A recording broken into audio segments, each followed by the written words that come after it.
Okay, Sally, your piece is, again, deeply personal, a kind of a memoir, and also you make yourself very vulnerable in the piece. And you, again, you're going into subject areas that we rarely see or hear, taboos around depression, and migrant families' responses to mental health, concepts in themselves, but then the actual experience of it and the kind of denial of it. So there's so many different things that you're doing in your piece. One of the things that I wanted to know from you was the kind of the visual and the aesthetic kind of experimentation that you do. Can you talk a little bit about that, how you approached making the film? Do you study film? Actually, I mean, I watch a lot of films, but I don't actually study it.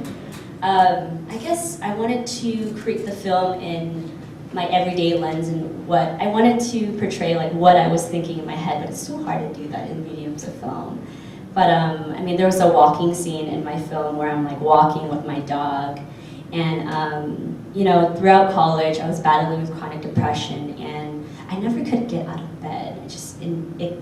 People who battle with depression, maybe you can relate, but I just didn't have the motivation to get up every day. And actually having my dog there, kind of forced me out of bed. So it was really nice to have her there, kind of forced me out of bed in the sense of she has to pee, she has to poop, she has to eat, and I have to force myself up. And if it wasn't for her, I wouldn't be able to kind of survive in the educational institution that I kind of lost hope in, or was battling too much to actually kind of think properly, whatever that means. So the visualization of that was just to kind of have it from a kind of family perspective, as well as a perspective of being queer, Asian, female-bodied, genderqueer, low income, and trying to bunch that all into film. Yeah, but one of the sort of images that stayed with me was of you in the shower, and that constant coming back to trying to wash away somehow. Yeah. I'm really glad you put that up. So that was actually like the main visualization of what my film is, and why I love this shower scene is that so I guess for me being queer, I love color in my hair, and I think that's a symbolic thing. Like hair is such a symbolic thing of gender identity, I think, within our culture. And having color in it, I feel like for me, it's a really queer thing as well. And at the time I had red hair, and there was also a scene where I'm buying dye and like constantly washing it away, and why am I maintaining this type of color when it's only temporary? But for me, queer visibility is so important because when I grew up, I didn't see queer Asians that looked like me. And until I went to college and started seeing queer Asians that looked like me with long hair, with short hair, I started being like, wow, I think I can be out now, and being out is such a privileged thing. It's a kind of like a white queer narrative where coming out isn't easy for pop people of color people, because you have so much cultural baggage. You might lose your community and that's all you have, and if I lost my family, I would have nothing. So that was a really essential part to my film. That's great, thank you. Actually, sort of it segues really nicely from what you were saying to Tina's film, really, because your film, you had me at sex and potluck, really. I mean, put those two together and I'm gonna be there and watch it. So I have to say that. Well, because I made a kind of a queer food lesbo movie myself once. So. What your film does is something incredibly important, which is the kind of almost the archiving of the voices of the first generation of women, these women who were risk takers, pioneers, who actually put themselves out there, named themselves. And they did that through finding each other, through creating these networks around food, around ethnic affiliations, and political activism. What would you say is the difference between your generation and the generation of women that you interviewed? Because, you know, they created that whole kind of visibility in a community, but yet, from what Sally is saying, that there's still a huge gap between sort of feeling like you can, that there is an ease to which there is, you can come out if you're Asian and you're queer, because it's still a kind of a long struggle to do that. Yeah, well, first I'd like to acknowledge Crystal Jang is actually in the audience.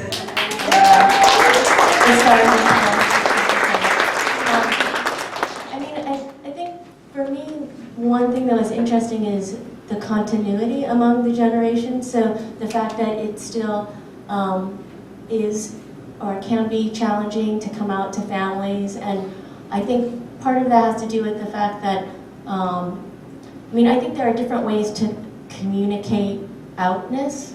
So, for instance, when Giselle's father dares her to go to Washington, D.C.'s queer third world march on Washington, they didn't have a coming out conversation, but he paid for her bus ticket, right?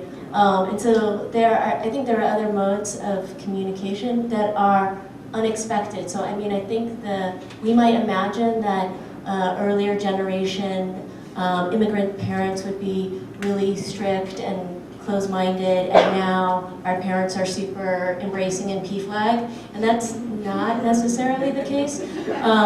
Or even Z Wong, the fact that her first three-way menage a trois was with her father's co-workers is pretty awesome, right? So, again, I think there are many more complexities and stories that we share rather than differences. Great.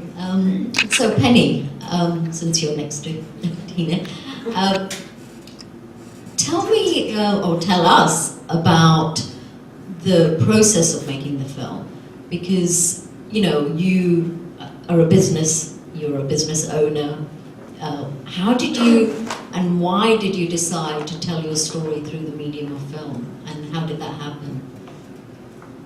I was thinking about that just right now. I felt like there was a disconnect when I started creating Cafe Cabrera. Even up to like maybe 2 years, I was undocumented. So there was a disconnect in some ways for me, being like out in the public, out with the customers and everything, but there's always this underlying secret behind it that I didn't have any papers, I didn't have any status.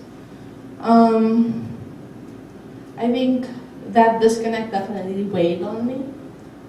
So I wanted to create, I was also like healing a broken heart. I parted with a very long time partner. So I wanted to create more community and like, kind of like just, I think like,